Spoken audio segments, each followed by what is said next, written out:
Revolución Mexicana, nos han enseñado que la entrevista a Díaz-Creelman fue una especie de detonador de la Revolución Mexicana per se, ¿no? Será, pues, en todo caso, un detonador de ciertas visiones de la Revolución Mexicana que apuntaban hacia el antireeleccionismo, pero más que un detonador en sí, ¿no? O sea, si pensamos a la revolución efectivamente como este movimiento militar armado, bueno, pues estas ideas previas, ¿no? Habría que ver qué tanto efectivamente fue esto un detonador. Igual lo vamos a volver a tomar esta idea cuando terminemos de leer la entrevista y de analizarla aquí. Supongo que, bueno, todos leyeron la versión en español, las versiones que les envié, y por ahí, bueno, pudieron hacer un ejercicio igual de reflexivo con respecto a los contenidos de la entrevista y pues a lo que es más interesante, que es un poco la provocación con la que iniciamos precisamente esta materia, ¿no? ¿Cuál considerarían ustedes que es la entrevista de Díaz-Creelman? ¿Cuál es la entrevista de Díaz-Creelman de los 3 textos que leyeron? ¿Quién quiere? Viridiana, por favor. Yo digo que la de inglés. ¿Sí? Muy bien. Muy bien. Como es la más larga y como que siento que como obviamente Creelman es como el autor, creo que está escrito por él y editada por él, o sea, la original, la de Virtuous Magazine, da más como el contexto, como lo que él sentía, porque obviamente en lo que escribió pues también da su opinión y así. Exactamente, o sea, esa es una, digamos, como una ruta, ¿no? Una ruta de análisis que nos lleva hacia un tipo de lectura de esta fuente. ¿Quién más quiere comentarme su punto de vista acerca de cuál es la entrevista de Díaz-Creelman? ¿O las 3 son entrevista a Díaz-Creelman? A ver, Alejandro, por favor. Pues yo también concuerdo con mi compañera Viridiana de que la entrevista así como tal debe ser la de inglés, porque como lo estuvimos viendo con Jesús en las otras clases, por ejemplo, la que se trajo aquí a México al periódico, pues no es como, o sea, compara su extensión con la otra y es como, pues ahí solo te cuentan lo que ellos quisieron.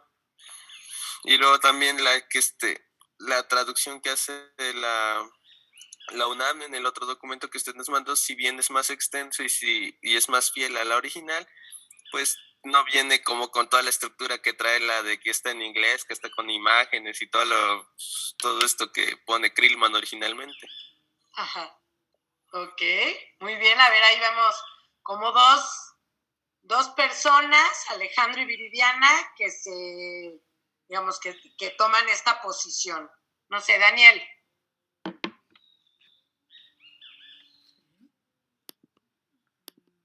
Sí, soy yo, ¿verdad? Sí, ya. Bueno, pues yo creo que la original relativamente no está como que al público. O sea, yo creo que la original se la quedó a Creelman y quién sabe dónde esté. Pero de ahí generó ahora sí que bueno, o sea, eso era su original, sí, su original. Después realizó un boceto y que fue lo que publicó pues para la sociedad en general, porque no puedes andar publicando cualquier cosa. Ya el que bueno, la que se publicó en el Imparcial creo que es una interpretación de la misma. Y finalmente el que estaba de la UNAM creo que es una traducción y relativamente una lectura de ella. Pero esta tiene un sesgo que podría ser por la época tan solo. Entonces, creo que esas son las 4 consideraciones que tomaría yo. Muy bien, o sea, se dan cuenta ahorita con las argumentaciones que han hecho Viridiana, Alejandro, Daniel, eso va apuntándonos, eso va llevándonos hacia el uso de la herramienta de comentario de textos, ¿no? O sea, buscar en sí, tomar una posición con respecto a la fuente y a partir de ese lugar donde nos posicionamos, elegir los argumentos centrales pues, para poder dirigir ahí nuestro análisis, ¿no? Marco Antonio. Sí, bueno, a mi parecer, bueno, yo concuerdo con mis compañeros anteriores de que la principal o la fuente primario que se le podría dar mayor interés sería la versión en el idioma original o la versión en inglés. Pero al final de cuentas, pues las tres son parte de la misma. O sea, las tres pueden ser usadas, aunque obviamente está el cambio en el enfoque que le dio cada uno, dependiendo al tiempo en el que se maneja o en el tiempo en el que fue interpretada. Ok, o sea, sí es como, hay dos derivados de una fuente, entonces puedes considerarlos como la misma fuente en cierta forma. Eso también, bueno, te pone en una posición distinta, ¿no? O sea, aunque iniciaste diciendo coincido con mis compañeros, más bien tu posición sería como una posición diferente, ¿no? A partir de este enfoque. Julieta, por favor. Yo creo que la fuente en inglés, bueno, la entrevista original, tampoco se puede llamar original porque Porfirio Díaz no hablaba inglés, o sea, también es una traducción esa parte. Efectivamente hay una traducción de las palabras de Díaz, es decir, que la traducción que nosotros conocemos del imparcial deriva precisamente de la traducción en inglés que hicieron de las palabras de Díaz, ¿no? Entonces, como decía Daniel, igual nunca vamos a conocer efectivamente pues el contenido original de esa entrevista, entonces, bueno, viene una fuente filtrada, filtrada no nada más por la pluma del periodista, que bueno, ya es en sí sí, aquí dicen qué buen comentario, claro, igual, ya no es en sí la pluma nada más del periodista, sino también a partir de la traducción, que el lenguaje pues le pone cierto acento en ciertos aspectos, ¿no? Ahorita, si quieren, de todos nos vamos a ir viendo con detenimiento esto, entonces, bueno, aquí encontramos por lo menos unas 4 posturas diferentes, ¿no? De parte de ustedes. En realidad, así yo como forzarlos, a obligarlos a ver de una sola manera esto, no me gustaría. Yo tengo mi propia idea, ¿no? Pero vamos viendo la fuente, ¿qué les parece? Primero que nada, les voy a enseñar un cuadro que ahorita les voy a compartir, por el Classroom, para que vean el cuadro que quiero que contesten de la entrevista de Díaz Firman, que va a ser precisamente el primer trabajo que les voy a pedir para la clase, ¿no? Ya habíamos visto, bueno, este cuadro, yo les había comentado que mientras más sintéticas sean sus respuestas, mejor, porque así, bueno, nosotros podemos ir trabajando precisamente la argumentación, o sea, lo importante es si ustedes tienen la idea, aunque sea la idea breve, expuesta, como digo yo, en un balazo, o sea, como dicen los mercadotecnólogos, en un bullet, ¿no? Cuando hacen ustedes una idea que es más una idea sintética, dirigida hacia un cierto enfoque, entonces, bueno, ya podemos nosotros extendernos y argumentar. Si iniciamos queriendo argumentar, lo más seguro es que nos perdamos en ese rollo, porque ustedes saben que pues, lo que más nos gusta a los historiadores es echar rollo, entonces, pero pues no quiero yo ahorita echarme sus rollos, ¿no? No quiero leer sus rollos, sino que lo que quiero ver es más bien qué es lo que ustedes están entendiendo, ¿no? Aquí es muy importante la pregunta de quién lo dice, o sea, tenemos ahí algunas respuestas alternativas, ¿no? Si nos ponemos en el lugar que comentaba Julieta, bueno, ¿quién lo está diciendo? Pues al final es el periodista haciendo una interpretación de las palabras o una traducción de las palabras del presidente Díaz, ¿no? Pero puede haber quien considere que esas palabras del presidente Díaz sean totalmente genuinas, si uno contrasta los discursos o argumentos que da en otros documentos Porfirio Díaz, bueno, se asemejan bastante, entonces podemos decir que quien lo dice es Porfirio Díaz, quien lo dice es el periodista. Ustedes tienen que decidir ahí algo que bueno, yo no los voy a obligar, más bien depende del enfoque con el que ustedes estén leyendo este documento, ¿no? Para empezar, bueno, obviamente tendrán que seleccionar cuál para ustedes es la entrevista. Si para ustedes la entrevista es la entrevista larga, publicada en The Pearsons Magazine, pues entonces tendrían que sus respuestas ir sobre esa fuente, ¿no? Si para otros, que también es muy válido, porque al final el título de entrevista a Díaz Friedman se le da a partir de que es publicada en el periódico El Imparcial. Ustedes vieron que en las dos versiones, tanto la de inglés como la de español, el título cambia, ¿no? En inglés se llama Porfirio Díaz, Master of the Americas, ¿no? Y en español se llama Porfirio Díaz, Héroe de las Américas. Así si nos vemos muy precisos, bueno, Master no necesariamente quiere decir héroe, no es hero. Entonces, bueno, ahí ya hay una interpretación incluso de la traducción del inglés al español, pero lo que conocemos como entrevista de Díaz-Crillman en sí es lo que se publicó en El Imparcial. Entonces, bueno, ahí también habría que definirse, ¿no?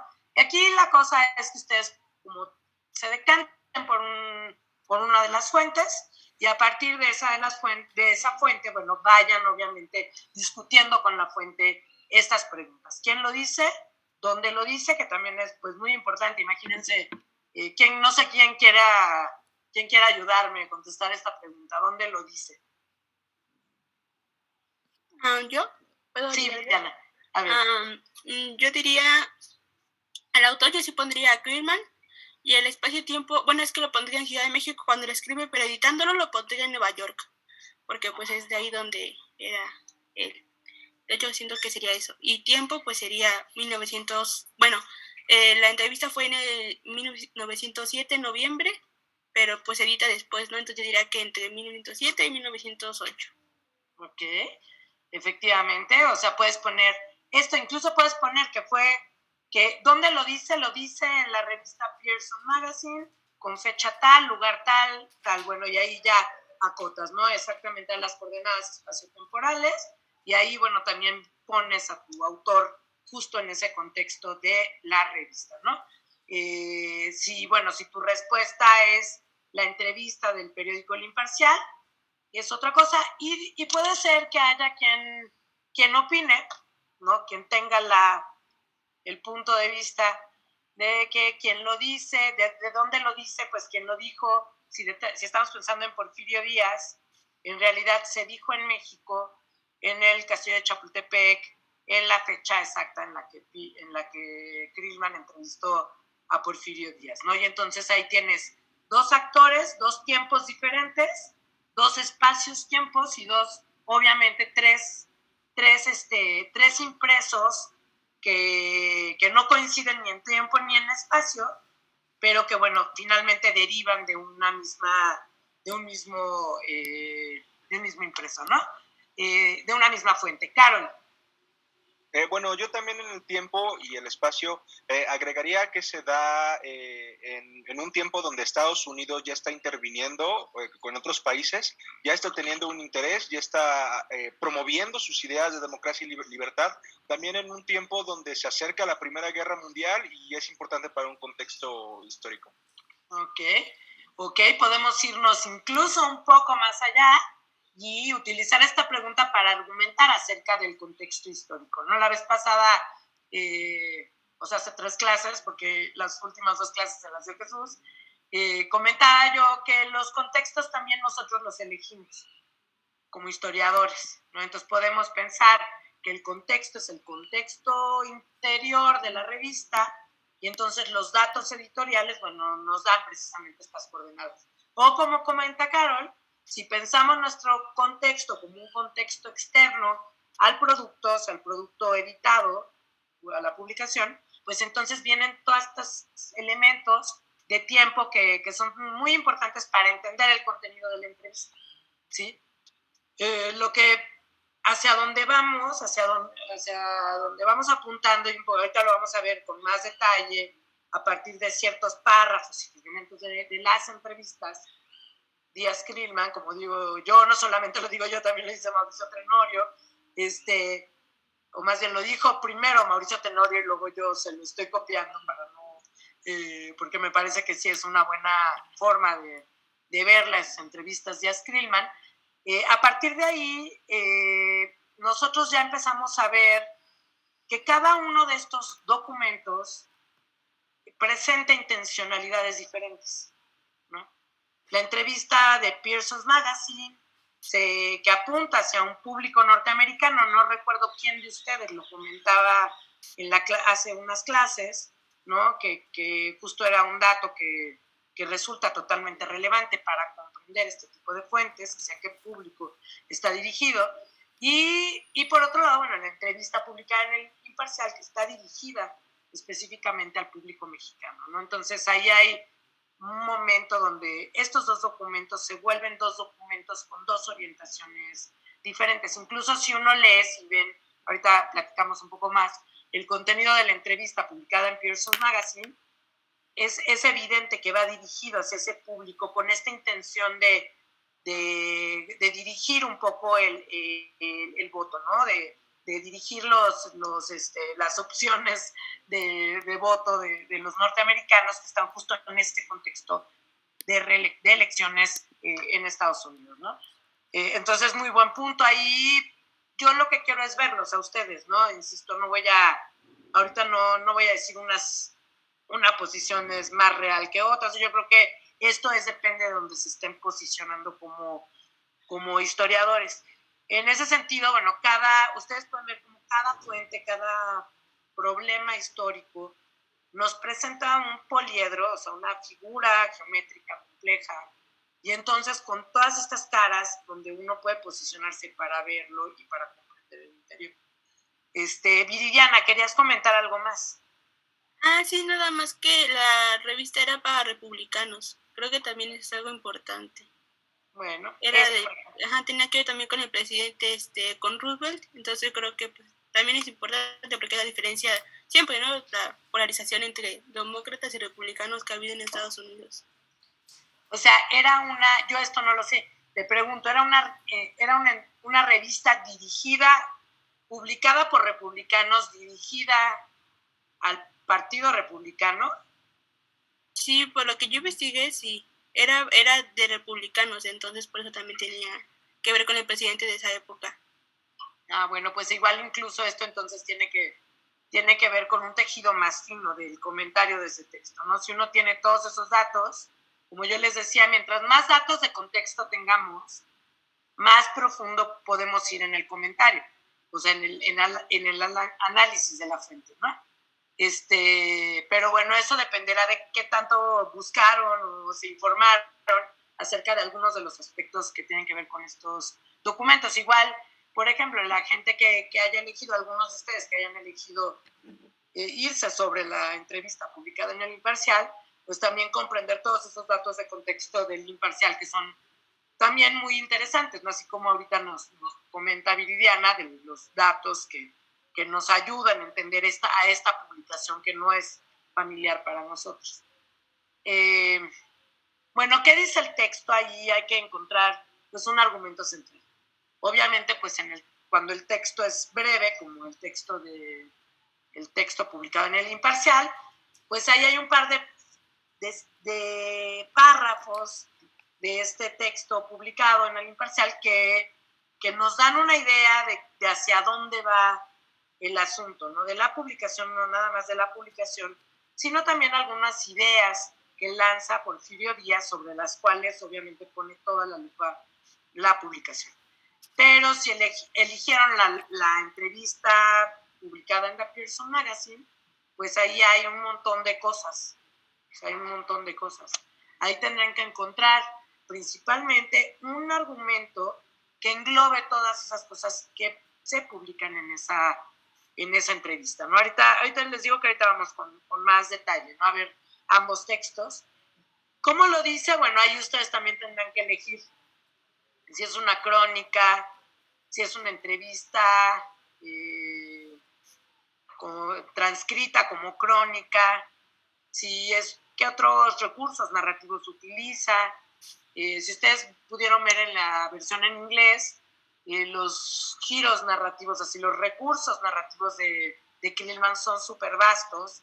Yo siempre les digo que esta entrevista es como una carta de amor a Porfirio Díaz, ¿no? En la que lo veas y con esa grandilocuencia, o sea, donde todo, incluso el colorido de las bugambilias, es así, pues una poesía, ¿no? Una poesía que describe el entorno donde él ve la imagen de Díaz conversando con él, y es ese contexto donde él está valorando la figura de Díaz, ¿no? Que además, bueno, obviamente pues es un personaje súper admirado por Krillman, y no solo eso, sino que además es pues totalmente, un periodista totalmente afortunado de que le designaran esa tarea de entrevistar pues a este gran personaje de las Américas, ¿no? Entonces, pues esto, en la entrevista publicada en The Pearsons Magazine, estos recursos narrativos son de muchos tipos, lo que hace pensar también en, pues en un texto totalmente literario, no sé a ustedes qué les parezca. Y la entrevista, aunque también puede ser de acuerdo a los planteamientos que hace Carol, o este dibujo de la revista, este perfil de la revista dirigido a un cierto público político en Estados Unidos, de que estos recursos narrativos finalmente sean retórica y sea más un discurso político, ¿no? Utilizando fragmentos de la entrevista de Díaz para promocionar el voto al interior de Estados Unidos, de esta manera también apelando a las virtudes de tener una persona que se mantenga en el poder durante tanto tiempo, los beneficios que un país puede obtener, ¿no? En fin, o sea, hay un discurso político construido a partir de una serie de recursos narrativos que hay que identificar, pero la pregunta, o sea, la respuesta es una, ¿no? ¿Cómo lo dice? O sea, ¿ustedes qué género consideran que utiliza el autor? ¿No? Así sea un género obviamente híbrido, un género heterogéneo, un género no ortodoxo, pero bueno, ¿qué es lo que estamos viendo ahí? Puede ser esto, o sea, simplemente un artículo periodístico. En la entrevista publicada en El Imparcial, ¿qué tipo de documento estamos leyendo? Porque en sí no es una entrevista, no es la entrevista, ¿no? Estamos pensando que son fragmentos de esa entrevista utilizados para, y entonces en este artículo publicado en El Imparcial, que es un artículo de un artículo periodístico con enfoque político, en fin, o sea, ustedes tendrían que encontrar las palabras para describir ese documento como lo dice. Más adelante, bueno, ahí en la presentación que les compartí de texto y contexto, ahí les digo, bueno, abordamos, bueno, algunos de los géneros literarios que pueden ser como referentes, ¿no? Para contestar estas preguntas, pero de entrada a mí me gustaría también escucharlos, o sea, aquí no tienen que ser precisos, ¿no? O sea, no importa si transgreden lo que no viene escrito en algún texto teórico de literatura o de análisis literario. Aquí me gustaría ver qué es lo que ustedes están entendiendo por cómo lo dicen, ¿no? Qué tipo de recursos, si utiliza estas metáforas. Para mí estas metáforas, o sea, el texto en inglés a mí me gusta muchísimo, porque justo construye la figura de Díaz dentro de estos escenarios preciosos del castillo de Chapultepec, y cuando hace estas remembranzas históricas, también vemos estos géneros narrativos que ustedes van a luego estudiar en sus clases de historiografía, tanto de México como general, que describían los escenarios con una tónica épica, ¿no? Entonces hace esta reconstrucción histórica o de la historia de México, en este sentido de la historia de bronce, que era pues unos usos muy comunes en esos años, a finales del siglo XIX, principios del XX, un uso de ese tipo de escritura épica, histórica, que apuntaba hacia la historia de bronce y que era muy afín en la historiografía tanto norteamericana como mexicana. Ahí pues siempre nos preguntamos, ¿no? Si Krillman recurrió a documentos mexicanos para construir otra historia, o por ahí ya había algunos historiadores norteamericanos muy famosos que ya habían publicado sus historias de México y que tenían precisamente este enfoque de la historia de bronce mexicana, y entonces hacían estas reconstrucciones muy similares a las que hace Krillman, a las reflexiones que tiene Krillman en la entrevista publicada en inglés. Y bueno, las últimas dos preguntas que también encierran su complejidad, ¿no? ¿Por qué lo dice Krillman? Pues esta respuesta va muy ligada a la primera pregunta, ¿quién lo dice? Muy ligada a la segunda pregunta, ¿dónde lo dice? Y cómo lo dice, ¿no? O sea, digamos que son las últimas dos preguntas, necesariamente hay que verlas en conjunto con las otras preguntas para no transgredir un poco también la secuencia de nuestros argumentos, ¿no? puede ser que ahí es donde nosotros nos sintamos que más contradicciones estamos plasmando en nuestras respuestas, cuando menos cercanas o menos congruentes van siendo nuestras respuestas a estas preguntas, ¿no? ¿Por qué lo dice Krillman en la entrevista en inglés? ¿Por qué lo dice en la entrevista publicada en El Imparcial? ¿Para qué lo dice en la entrevista en inglés? ¿Para qué lo dice en la entrevista publicada en El Imparcial?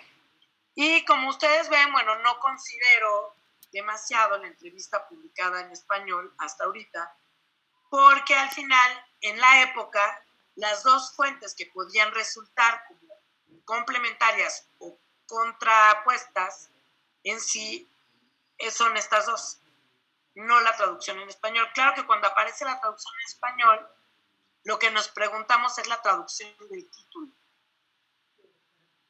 ¿no? ¿Por qué elegir? ¿A ustedes qué les recuerda si uno lee el título de Porfirio Díaz, Master of the Americas? ¿En qué piensan? Creo que sí era héroe maestra. Era en la de Pearson Magazine, creo que sí decía Hero, no Master. Creo que ese es después el libro que hace después, ¿no? Ajá. Y a ver, bueno. pues yo diría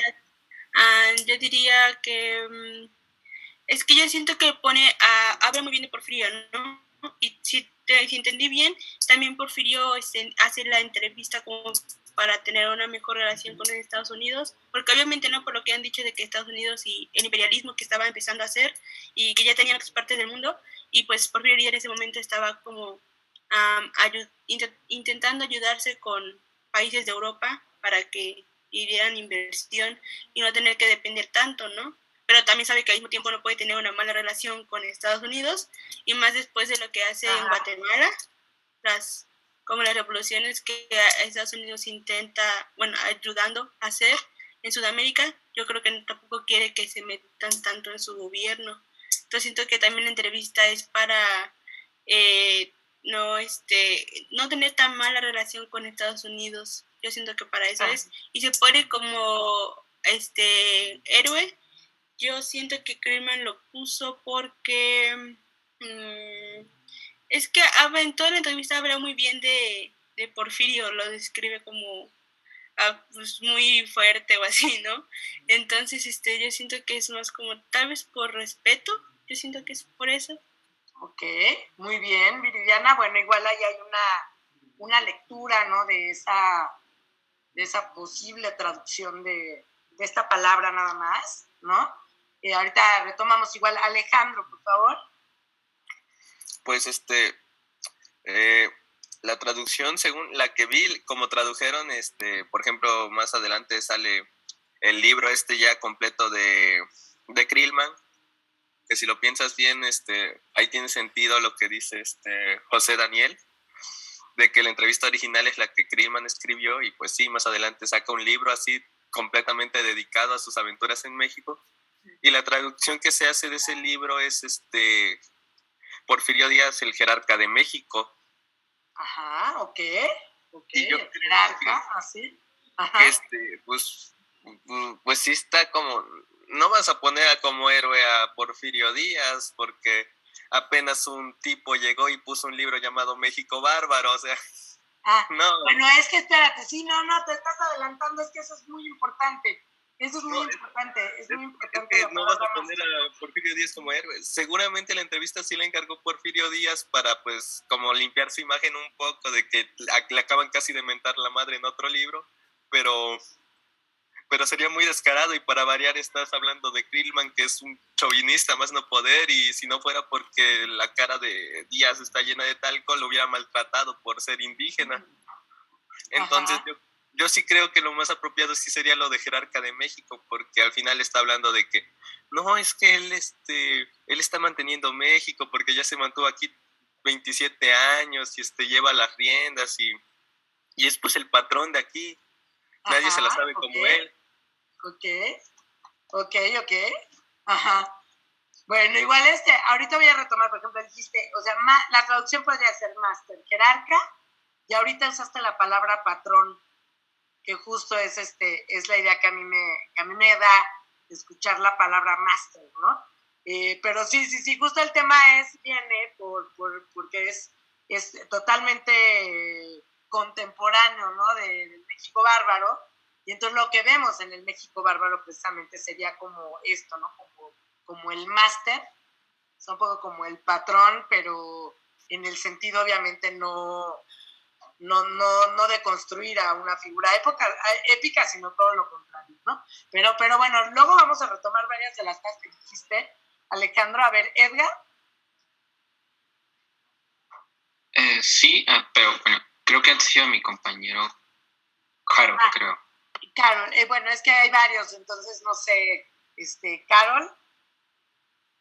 Sí, bueno, el título original, como decía mi compañera Viridiana, sí, en inglés es Hero of the Americas, de la entrevista precisamente, pero también en el libro, bueno, sí usa Master, y yo creo que también usa Master como este término para referirse al patrón, como al jefe, al dueño de... al momento de hacer esto, yo siento que lo hace, menciona héroe, porque Díaz sabe muy bien cómo hablar a los americanos. Les dice lo que quieren escuchar. Y si bien él no concuerda con muchas de sus políticas, sí dice muchas cosas que a los americanos les importa, les interesa. Llega un momento que hasta habla muy bien de Roosevelt, que dice que si se podría reelegir, que adelante, que él no ve ningún problema, porque fue una gran figura para Estados Unidos, ¿no? Que ayudó mucho a Estados Unidos. Entonces yo creo que al momento de usar Hero lo hace con una comparativa, de cierto modo, con Roosevelt y con los americanos. También por eso se me hace que tiene un énfasis en su descripción física, porque lo está presentando como un blanco, como un igual a un americano. Ajá. Ok. Bueno, por ahí hay entonces, bueno, o sea, la palabra master se utiliza hasta que la entrevista la publican como libro, pero de hero a master, ¿qué hay? ¿No? Y sí, aquí habría que ver quién es el que está usando la entrevista. O sea, si este enfoque que distingue ciertas características de Roosevelt y del contexto norteamericano, si son efectivamente las palabras de Díaz o parte de los juegos en los que como construye esta narración Krillman, ¿no? Un poco también para forzar las palabras de Díaz para que apoyen precisamente este contexto de transición en Estados Unidos. Pero bueno, ahorita vamos también a pasar a eso. Ahora, esto es importante. O sea, la entrevista original publica como Hero y luego cambia de Hero a Master. A ver, Susana. Bueno, ahorita Edgar y luego Susana. Ok. Bueno, fuera de la atención, o bueno, del que dice Díaz, tomé un poco de tiempo para investigar lo de la revista o periódico. Bueno, al principio no lo encontraba. Al principio no encontraba nada, no se encontraba esa publicación, pero encontré el sitio de una universidad, me parece, donde me parece fantástico. Están todas las creo que son todas las publicaciones que hicieron, y es larguísima. Entonces me metí específicamente a la de 1908 y vi todos los números que pude, eran muchísimos y estaban muy, muy largos, y me pareció que pues encontré como la finalidad para qué es esta revista y cómo está. Y bueno, me pareció algo un poquito burdo, la verdad, cómo proyectan esta revista. Y Krillman hace muchísimas notas, o sea, es básicamente como el primer el sujeto quien hace toda la redacción. No hay mujeres que redacten, y como que sería lo que ahorita podríamos concebir como una revista cultural, porque incluso tiene como que una sección de poemas escritos por diversos autores, ¿no? Y se llama algo de The Seven Stage of Unrest, algo así. Entonces, todas son notas no se me parece algo asfixiante concebir eso en la actualidad, porque todas son como notas que exaltan mucho un nacionalismo, como decía, creo que acompaña a Viridiana, ¿no? Sí se nota cierta postura política. Ajá. Y aunque también tenía posturas sociales, porque había notas que, por ejemplo, cuando fue el día de San Valentín, se habla sobre este día, y las compras. Y me pareció que en todo momento hay como que un exacerbado nacionalismo en todo esto. Había una nota que recuperaba una batalla para como para quitar las tierras a nativos estadounidenses, como de algunos años antes de esa publicación. Y no sé, me pareció como que muy como que cosmopolita, burgués, y que manejan un lenguaje condescendiente. O sea, por ejemplo, vi una nota sobre un señor que tenía funciones en Wall Street y hablaba y peces de Krillman, y da toda una semblanza impresionante, tipo como lo que pasó con Díaz, y con ese mismo lenguaje, y haciéndolo denotar como que sus inversiones han ayudado mucho a la bolsa. Y de hecho, precisamente al final de cada publicación, creo, hay como que notas sobre el estado de la bolsa, sobre cómo está. Entonces, da también cuenta de a quién va dirigido esto. O sea, no va dirigido a un público de todo tipo, ¿no? O sea, va dirigido a gente que tiene acciones, a gente que le incumbe esto. Bueno, no sé, me pareció una publicación muy, no sé, muy penosa hasta cierto punto, si vemos la trayectoria del periodismo, ¿no? Ajá. Claro, no, Edgar, esto, bueno, esto, por ejemplo, que hiciste, ya es ir un paso también más allá para comprender ese contexto precisamente de la revista, ¿no? Puedes ver ahí varios de los comentarios que hiciste, o sea, no nada más la postura editorial de la revista, sino las posturas de los distintos periodistas. Bueno, esto que hiciste es un balance general de la revista que es muy importante y que sirve, y viene muy bien a colación, sobre todo si elegiste que esa es la fuente, que esa es la entrevista de Díaz Krillman, y eso te va a dar explicación del contexto de la revista, ¿no? Lo cual, pues es muy interesante, porque no sé a ustedes, pero yo cada vez me posiciono en ver a la entrevista de Díaz Krillman como el producto publicado en The Pearsons Magazine, pues cada vez me parece como más alejada de esa idea de la entrevista a Díaz Krillman como detonador de la Revolución Mexicana, ¿no?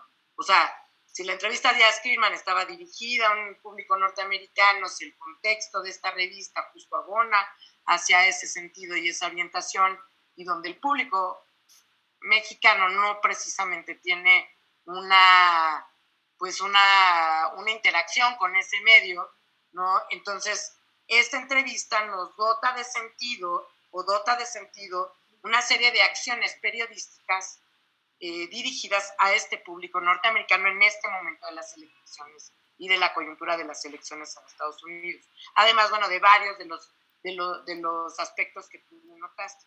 Esto es muy importante. Si yo les estuviera pidiendo, por ejemplo, que me escribieran un ensayo, pues podrían abundar un poco en esto, ¿no? Por supuesto que es muy importante que te hayas ido a buscar la revista, porque también muchas veces nosotros el referente lo tenemos porque ya está publicado de otra manera, como en este caso en el libro The Masters of the America, pero podríamos encontrarnos con que no existe el número, ¿no? O sea, a veces eso pasa cuando consideramos un documento como canónico y lo vamos rastrando, y cuando llegamos a un punto donde efectivamente ese documento, pues no es el documento que considerábamos, ¿no? Esos son problemas teóricos, problemas que generan posturas teóricas muy interesantes para los historiadores, para ver también cómo valorar también cómo investigamos. Susana, por favor.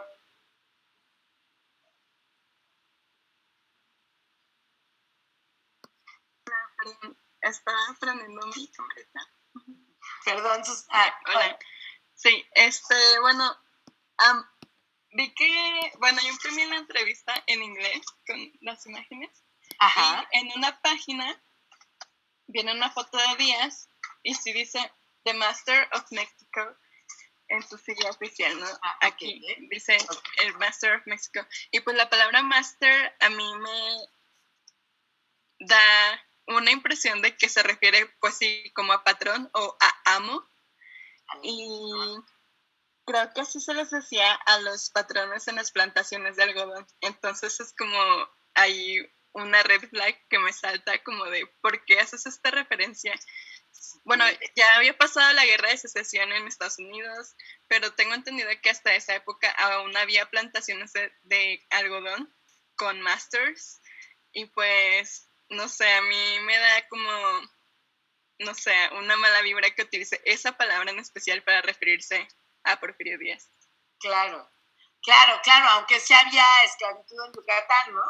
Pero, y bueno, ya también era conocida, incluso debe haber sido conocida para Krillman, pero claro, es muy interesante lo que dices. Y si fuéramos como más obsesivos, Susana, nos iríamos a buscar a un diccionario de época el significado de máster.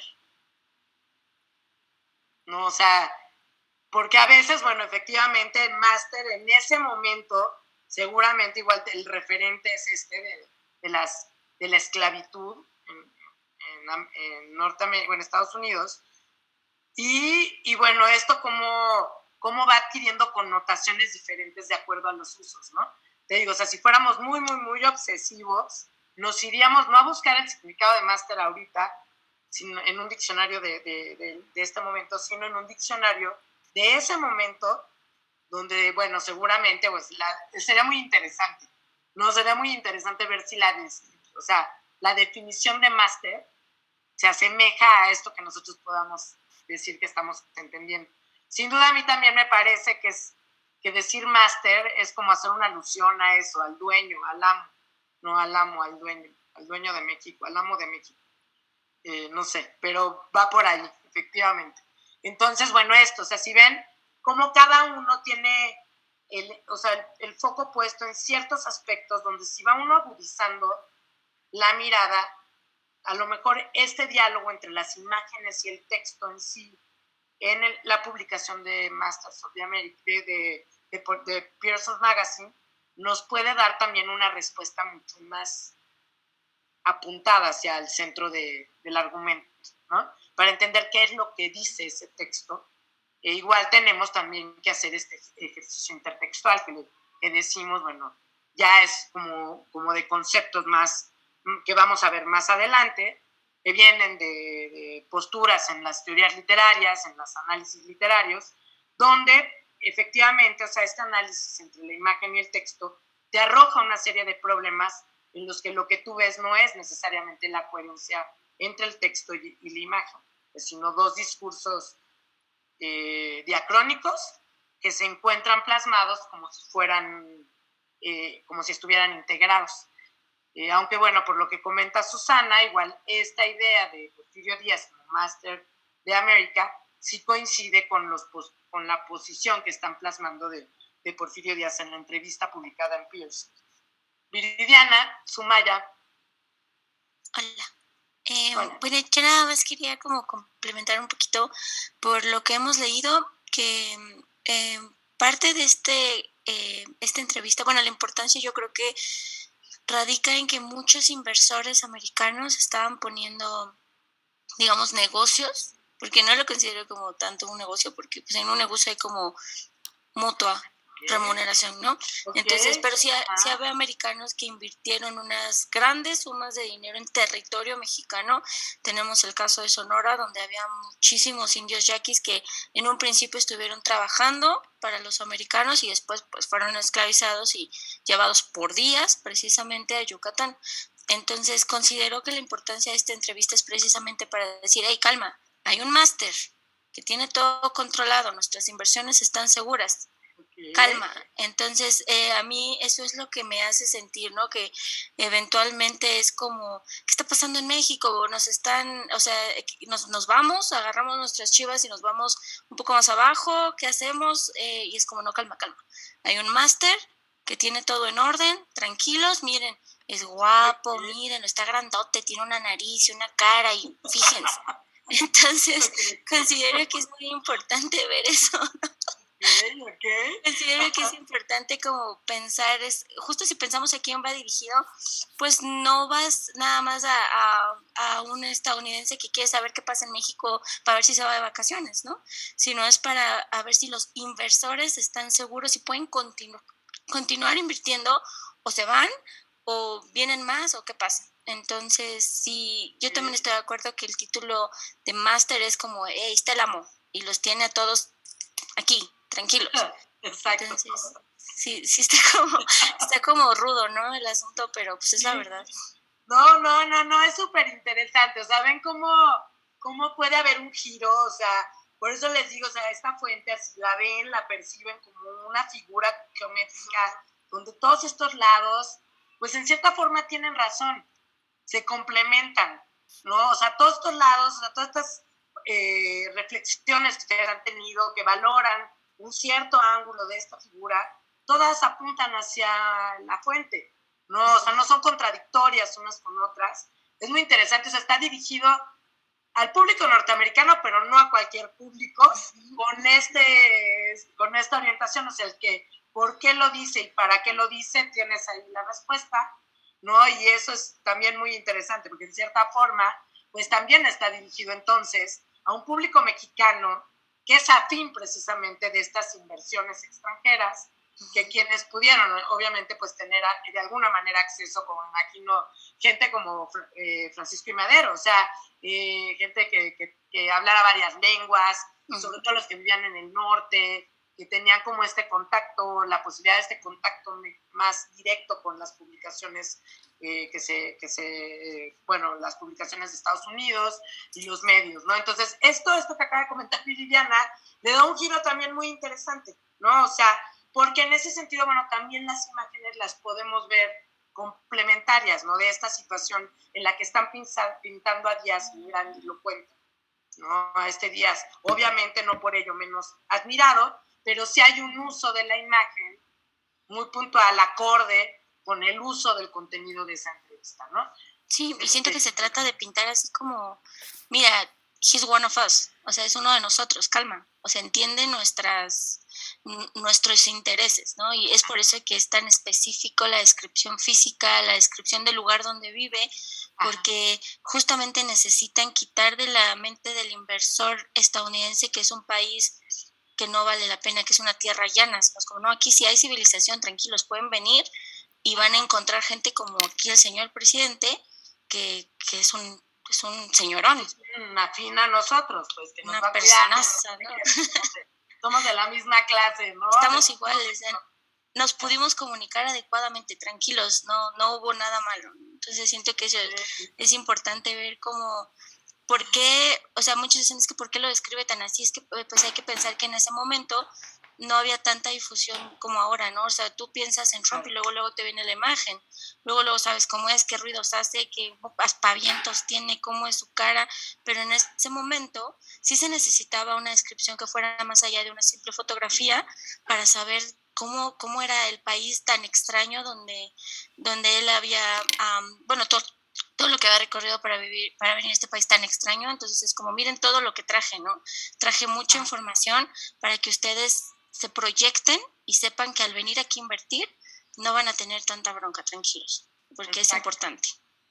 Claro, no, totalmente, Viviana, me encanta, está buenísimo, me va a encantar leerte, ponlo así tal cual como lo estás diciendo, y bueno, tiene mucho sentido, no sé qué les parece, o sea, tiene mucho sentido, y entonces, bueno, en ese caso, este análisis intertextual habría que hacerlo justo con ese enfoque, ¿no? Si nos posicionamos en otro lugar, obviamente, pues el mismo análisis entre la imagen y el texto adquiere otras connotaciones, ¿no? Por ejemplo, habrá quien le interese más ahondar en las motivaciones de Krillman para describir de estas maneras épicas la historia mexicana, ¿no? Aunque efectivamente, bueno, encuentra que la orientación puede ser esta o la orientación sea destacar en el territorio norteamericano las virtudes de mantener a un presidente en el poder, a un presidente que ha hecho bien las cosas, mantenerlo en el poder, y bueno, en ese sentido,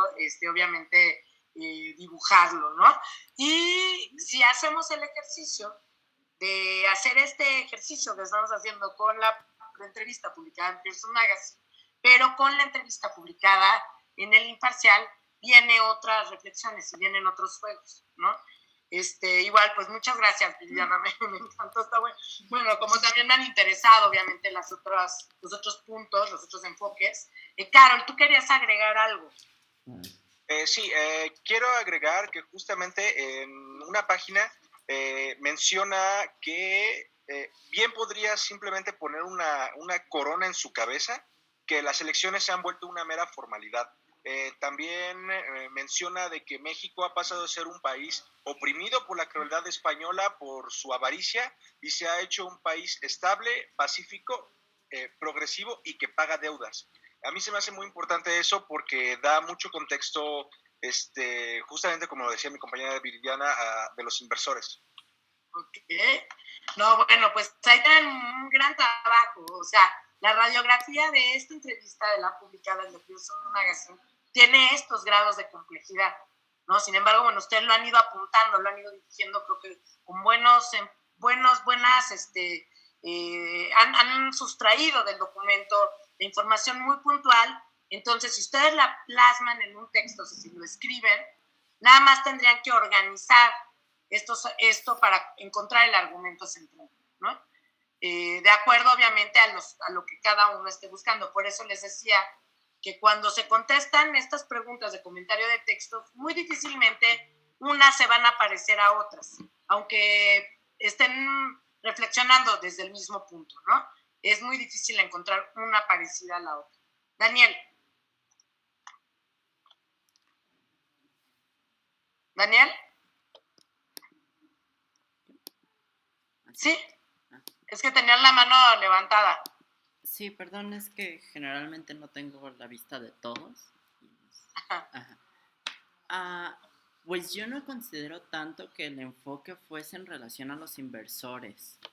Yo considero que el enfoque era de alguna manera en relación a la decrepitud en la cual ya se encontraba Díaz en relación a su edad. Ajá. Considero que no es en los inversores, puesto que, de hecho, dentro de yo leí la entrevista la traducción de la entrevista, y ahí menciona que estaban invertidos en México más de 1.200 millones de dólares, es decir, básicamente era 3-4 veces lo que el Canal de Panamá. Entonces, a partir de la idea de la doctrina Monroe de los 20, Estados Unidos se quería meter en todos lados. Entonces creo que no iba tanto por relación con inversores, puesto que relativamente Díaz tenía la imagen perfecta ante todo el mundo, desde su afrancesamiento, la imagen que tenían en misma Europa de México, como la misma inversión que se tenía de Estados Unidos. Además de eso, bueno, por ello creo que la idea fue en contra de la edad, básicamente. Pearson's Magazine, si bien es una revista para nivel medio alto, bueno, inclusive los entrantes del medio, no está enfocado como a los grandes empresarios. Para eso se encuentra The Royal Prestige, no, eso es una marca, The Royal Magazine, la cual ya es para la gente muy pudiente y los grandes inversores. En esa no había publicaciones sobre Díaz en relación a la entrevista, sino simplemente el gobierno de Díaz lo está haciendo bien. Y pues considero que también la idea era que pues sí, la misma implicación que tenía la tercera reelección, bueno, la posible tercera reelección de Rockefeller, no, Rockefeller es otro, de Roosevelt. De Roosevelt.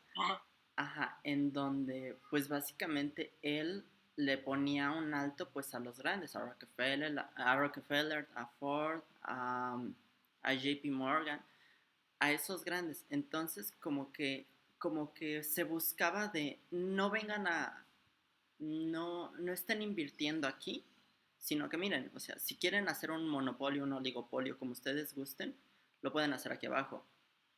Entonces creo que iba más por esas tiradas. Ok.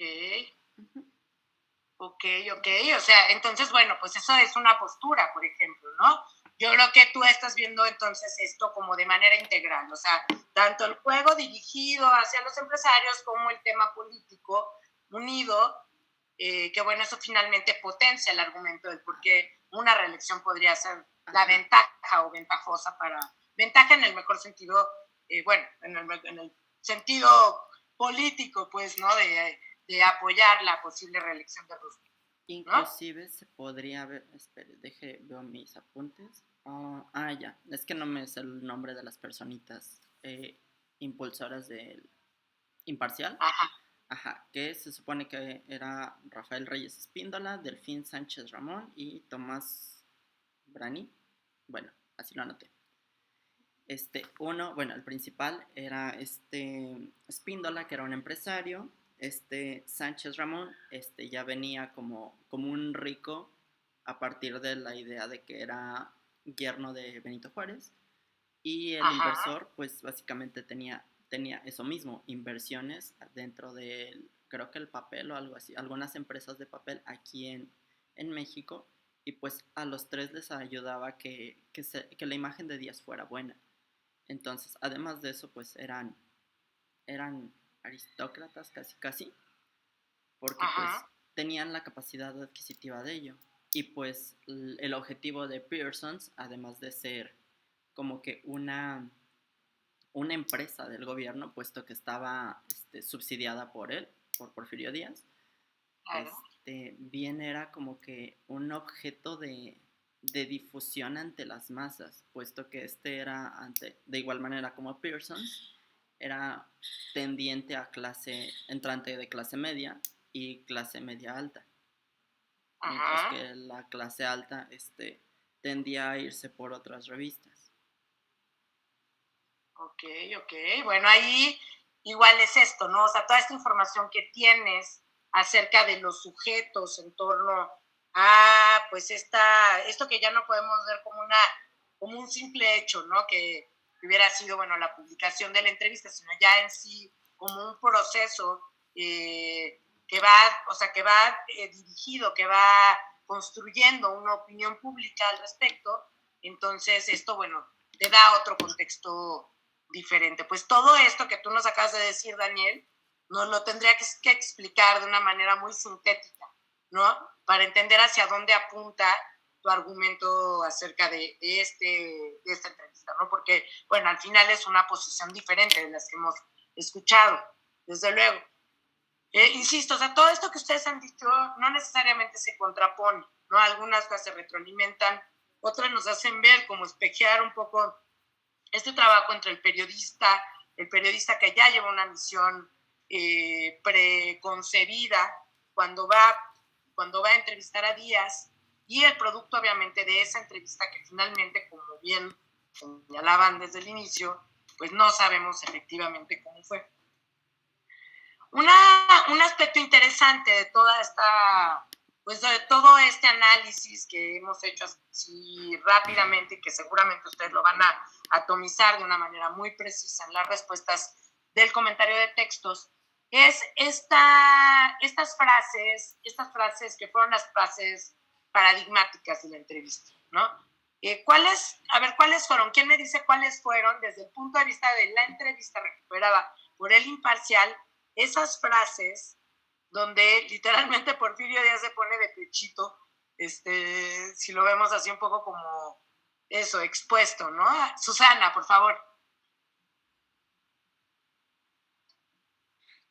Hola, pues yo creo que la frase así que más pues hizo todo el trabajo fue lo de que estaba listo para que México estaba listo para tener una democracia y un partido de oposición, y que él estaba listo para dejar el poder en cuanto su mandato terminara. Creo que eso es como, si pudiéramos decir una frase que resumiera, o sea que, sí, en una frase en la entrevista, yo creo que eso sería como lo lo más importante y pues obviamente no hacerlo fue lo que ocasionó la revolución, bueno, influyó en la revolución.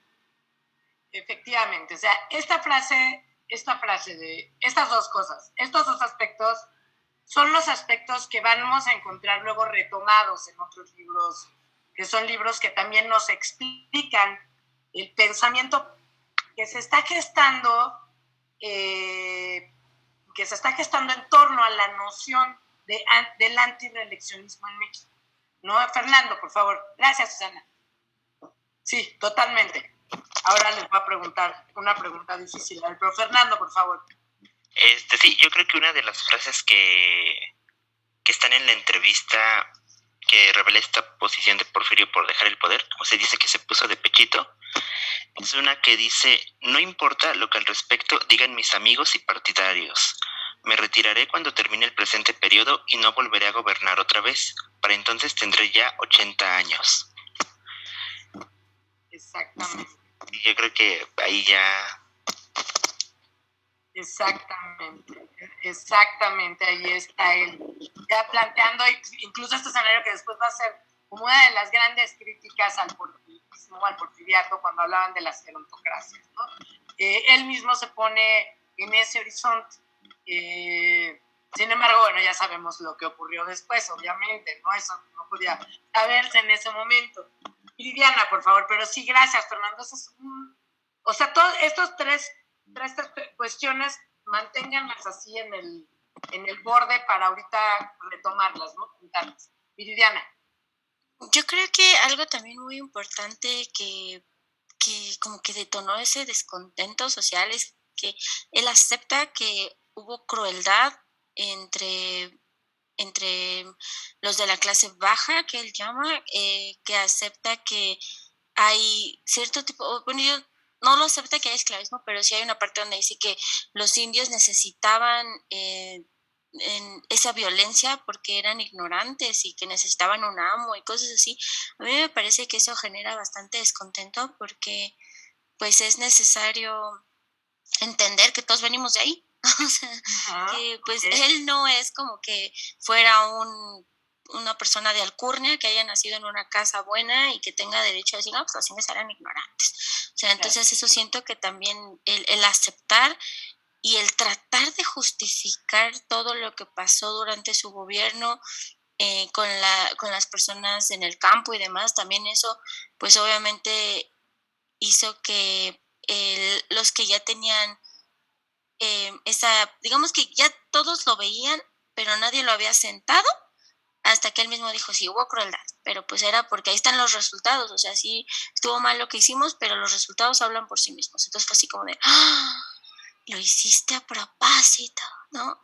Y lo sabías, o sea, llegó un punto en el que mucha gente podría decir, no, pues es que a lo mejor Díaz no sabía lo que pasaba, Díaz no sabía lo que sucedía, pero ya cuando escuchas el audio de Mátenlos en caliente, y es como, hay cosas así, como que empieza a tomar un poquito más sentido, te hace como enojar, como mexicano, dices, oye, no manches, o sea, como que los indios, pues si tú qué eres, ¿no? O sea, no me vas a decir que tú eres el señor que ha venido ario desde siempre. Entonces, siento que eso es muy importante, el aceptar que hubo crueldad y intentar justificarla, como que sí es un golpe en la gastritis muy dura. Claro, si es un aprendizaje rudo encontrar no solamente ese discurso en estas palabras, sino obviamente pues ese discurso repetido, porque era una forma de concebir a ese México que estaban tratando de plasmar en palabras, que efectivamente, o sea, el control durante el porfiriato, el control social fue así de cruel, ¿no? Sí. Lo que vamos a ver en su contraste en el texto de John Kenneth Turner, ¿no? Ahora, si nos centramos en la entrevista, efectivamente estos párrafos que resultan bastante clasistas, pues desde nuestro punto de vista, visto obviamente, pero que era una forma de referirse efectivamente a la sociedad mexicana, que era una forma de referirse, que venía pues precisamente este pensamiento, pues sí, positivista, de alguna manera, aunque también hemos visto que a lo largo de los análisis o reflexiones acerca del positivismo en México, pues no podemos hablar nada más de un positivismo, sino de los positivismos con distintas posturas y enfoques, pero que el tratamiento en sí de la sociedad era en este tenor, sobre todo en el digamos, como en el grupo del pensamiento que englobaríamos como indigenista en aquellos años, ¿no? Como el indigenismo o preindigenismo porfirista, pensaban de esta manera los indios, ¿no? Un poco con estas referencias que hace este Porfirio Díaz acerca de este pueblo niño, ¿no? Que lo necesita tanto y que por eso él se ha mantenido en el poder, porque pues esto, o sea, México lo necesita, pues ha sido lógico, ¿no? Y que bueno, él va a estar en el poder hasta que, pues esto, o sea, la sociedad, o sea, el México deja de necesitarlo, ¿no? Este pueblo niño, ¿no? Pero bueno, igual vamos platicando también un poquito de esto, que de todos modos nos va a vincular directamente con la lectura de John Kenneth Turner. ¿Sale, Viridiana? Edgar, por favor.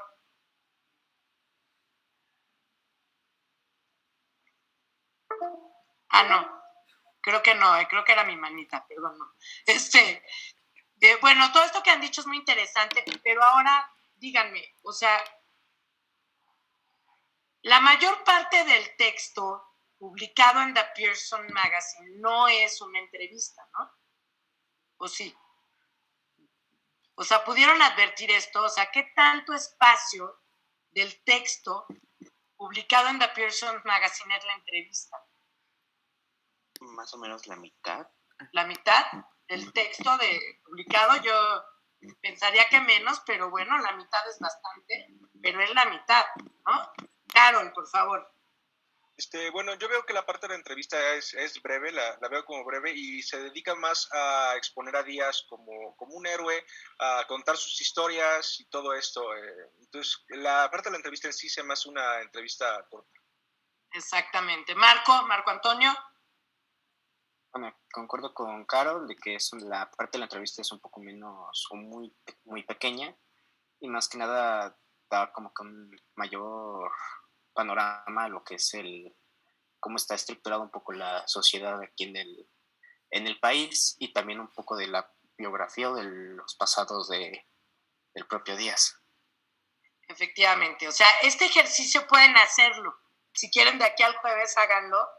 Vean, subrayen o pongan así en amarillo, con plumón, con un marcador amarillo, los fragmentos de entrevista que están en la entrevista, tanto en la del inglés como en la de español, como en la del imparcial.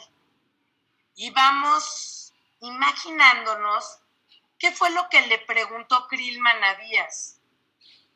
Porque en sí, nosotros lo que vemos transcrito no es la entrevista en sí, ¿no? No sé si a ustedes les pasa, me encanta leer entrevistas, la verdad. Yo creo que porque soy muy metiche y entonces me gusta mucho saber, pues efectivamente, cuál fue la pregunta, ¿no? Y entonces ver las entrevistas. ¿Qué pregunta? Y sobre esa pregunta, ¿cuál es la respuesta? Muchas veces encontramos en las entrevistas que el entrevistado se va por la tangente y no contesta lo que se le pregunta, ¿no? O a uno mismo, es cuando te preguntan una cosa, te dispersas y contestas de todo menos lo que te están preguntando, ¿no? Me gustaría un poco que hicieran este ejercicio para pensar o para ir pensando qué fue lo que Krillman le preguntó a Díaz. O sea, ¿por qué Díaz contesta? En México, el país, o sea, mi país está preparado para una elección, para un partido de oposición, para la existencia de un partido de oposición, para que haya una elección, democrática y obviamente pues yo me voy a retirar de esa contienda, no voy a participar en esa contienda. ¿Qué es lo que le pregunta, qué es lo que le habrá preguntado Krillman? ¿No? ¿Qué le habrá preguntado Krillman cuando Porfirio Díaz contesta, por ejemplo, esta visión que tiene del pueblo niño, ¿no? Pensemos, o sea, fantasemos un poco porque no tenemos, obviamente, pues ese texto textual.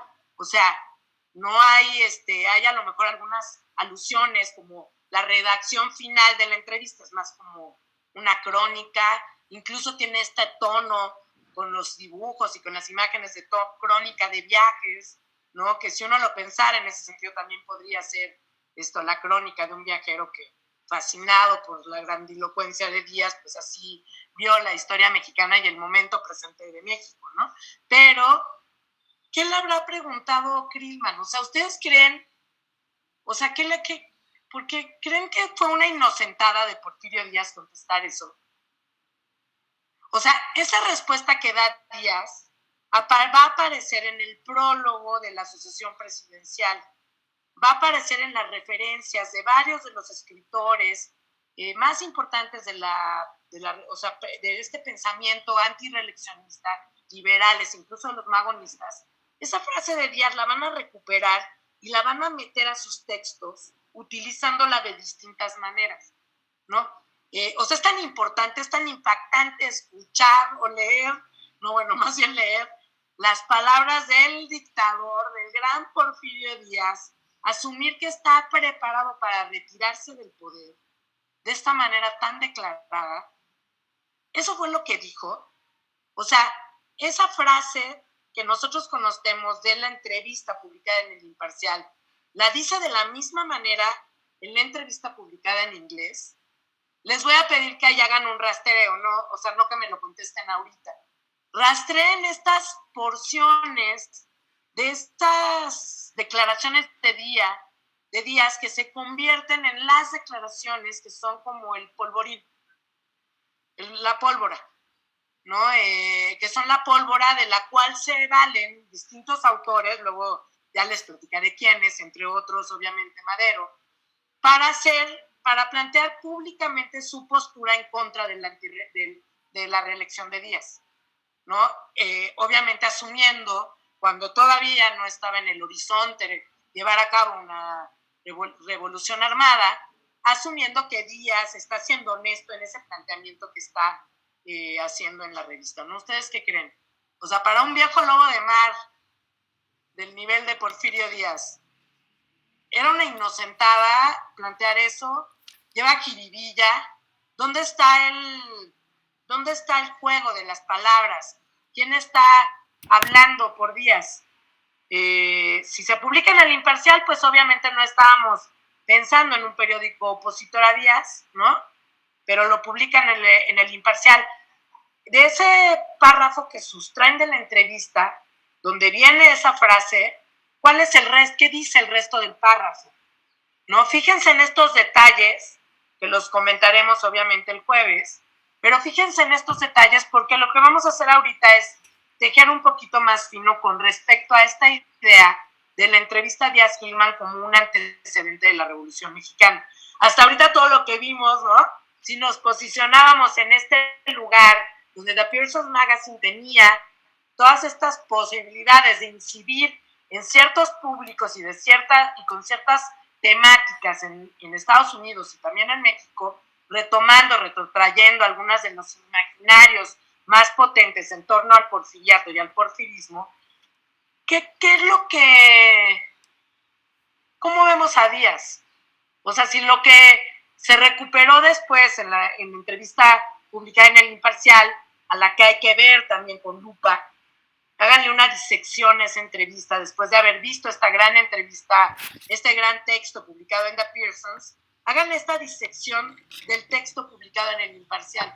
Sé que ya lo vieron, bueno, ya comentaba Viridiana cuando ella había llamado la atención, ¿no? Las noticias que aparecieron ese mismo día rodeando la entrevista o este texto de la entrevista. Hagan una disección, sobre todo haciendo este cotejo. Efectivamente, lo que leemos de la entrevista a Díaz-Krillman viene de este texto, o todo es un argumento forzado por parte de los periodistas del Imparcial para plantear esto, y entonces, ¿qué pasa con El Imparcial? ¿Se le está volteando a Díaz? ¿Ya no es periódico oficialista? Porque está planteando en las páginas de ese periódico que Porfirio Díaz hace la declaración de que efectivamente está preparado para ya no volver a contender por el poder. O lo que precisamente están esperando es la reacción, como la vemos todos los años siempre que hay elecciones, la reacción de lo preferible sería que Díaz se quedara. Y esta reacción que esperaba Díaz de que el pueblo lo siguiera necesitando para volver, obviamente, pues a presentar su candidatura para la elección, ¿no? Y entonces es una inocentada, está planteando una inocentada o si es o si está, como ya es ya está esto que decía Fernando, que destacaba Fernando, estoy cumpliendo ya casi 80 años y bueno, ya no podría seguir gobernando, en fin, o sea, por la edad, ya sería complicado. Si de todos modos él se sigue viendo o es un juego de él. No sé, bueno, yo ahorita tampoco quiero como influirlos. Más bien ahora hay que ver este producto que los mexicanos conocemos como la entrevista Díaz-Creelman, que así es como nos la enseñan, que esto es lo que estudiamos, que a estos personajes contrapuestos son a los que vemos, donde nunca sabemos qué es lo que Creelman le pregunta a Díaz, donde vemos estas frases que obviamente son pólvora pura, ¿no? De Díaz haciendo una declaración en un contexto en el que evidentemente si sueltas esa pólvora, ¿qué vas a generar? Y entonces efectivamente si es la entrevista Díaz-Creelman la del Imparcial, este juego que hacen los editores del Imparcial es una causa de muchas de la Revolución Mexicana. Daniel.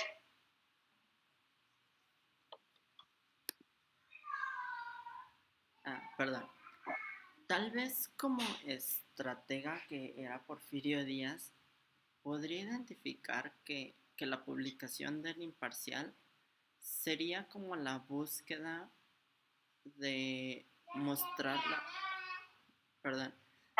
de mostrar aquello que se encuentra tras las sombras. Así como vimos la conspiración de Querétaro, que todo explotó de la nada, tal vez Porfirio Díaz pensó en eso, faltan 2 años y todavía no hay nadie o un grupo grande el cual esté viendo como contrincante. Entonces, mejor digo que soy abierto a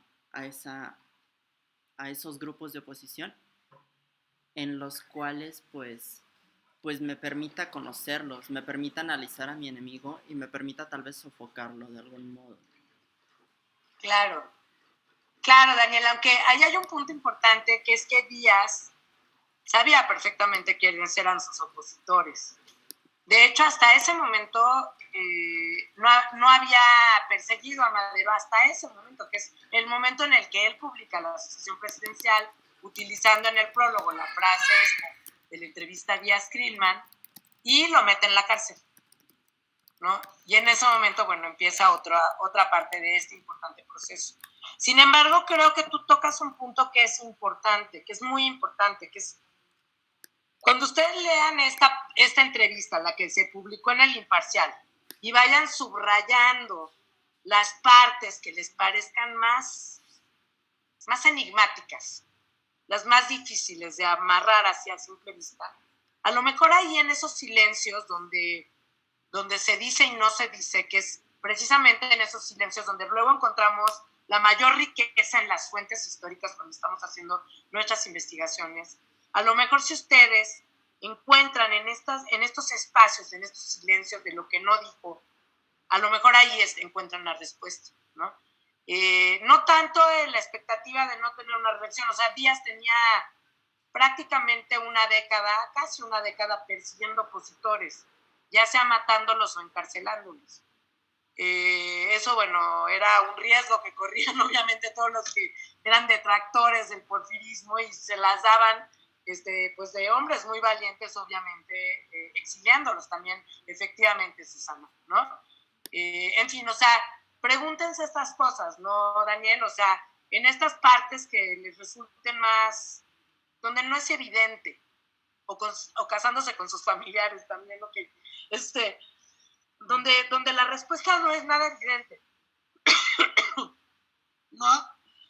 Investiguen en esos recovecos del discurso, de este discurso armado a modo en el Imparcial, y también pregúntense a qué está jugando el Imparcial, ¿sale? Alejandro, ¿querías comentar algo? Pues iba a comentar eso que estaba comentando, de que ¿para qué quieres alzar a la oposición si tú mismo te la llevas años pues matando? Y o sea, ahí yo creo que pues no fue estrategia de Porfirio Díaz, es como, dude, ¿por qué si en teoría lo que quieres es hacer tu oposición y no sé qué? Pues encerraste a Madero, apenas él salió de tu principal enemigo político, o sea, no tiene sentido. En sí la entrevista es como que, ¿por qué?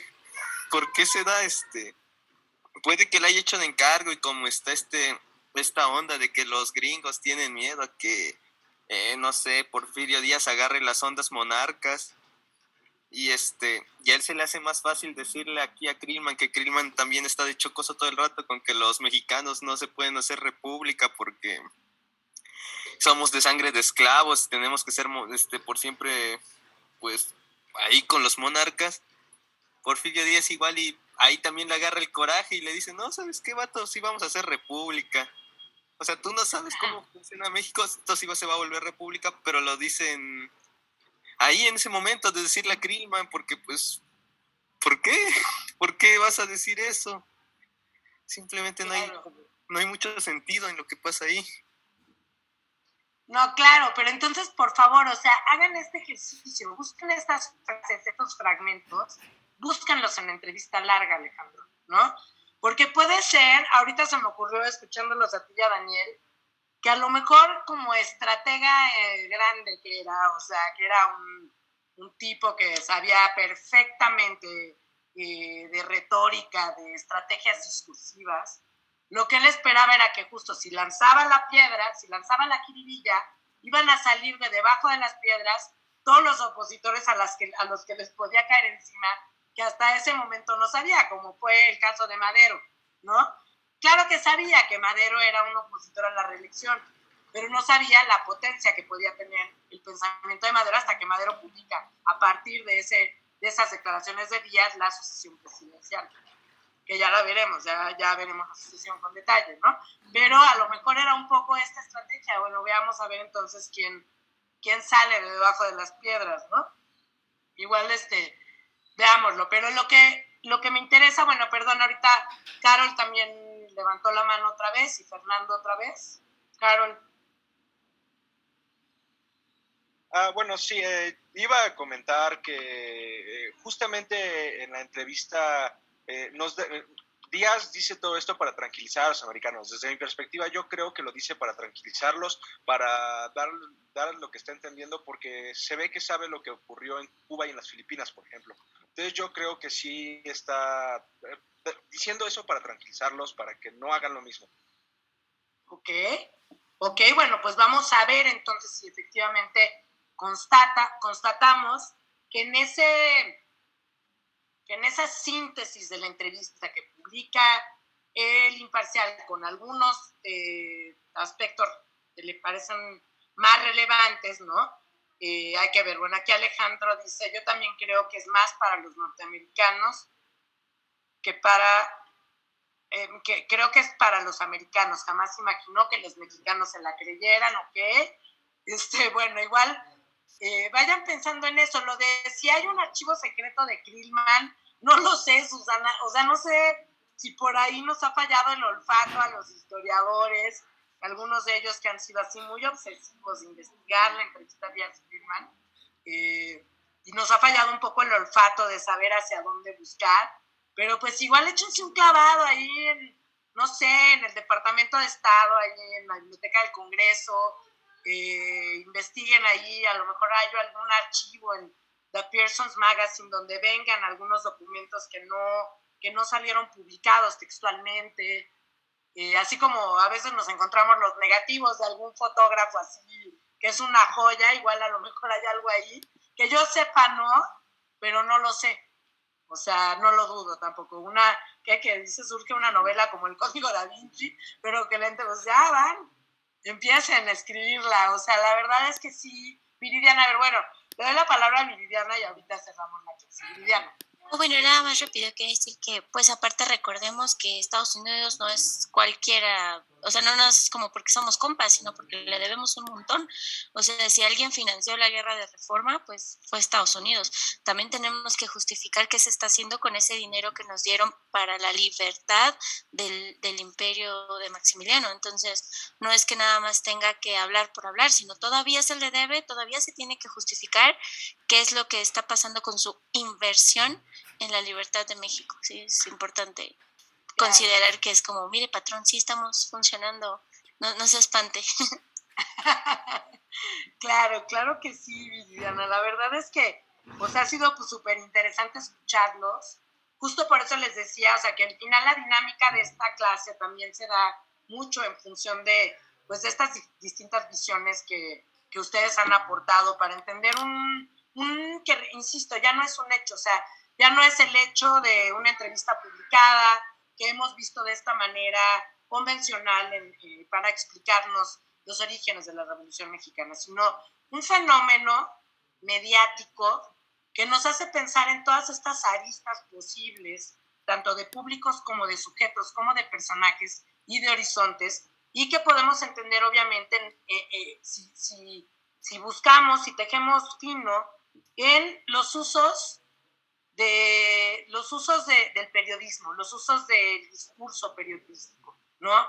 Los usos de estos discursos, de estas construcciones narrativas que eran, bueno, que son, bueno, hasta cierta década fueron muy afines en el periodismo, tanto en el periodismo cultural como alguien que comentaba, creo que fue Marco Antonio, que hablaba de esta revista como una revista cultural, ¿no? La Pearson Magazine.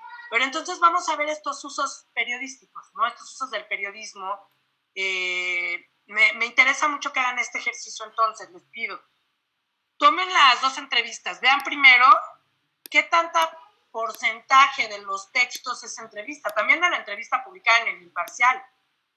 O sea, no hay mucho texto de la entrevista, o sea, el texto publicado en El Imparcial también es más descriptivo del contenido de la entrevista que de la entrevista en sí. Hagan ese ejercicio.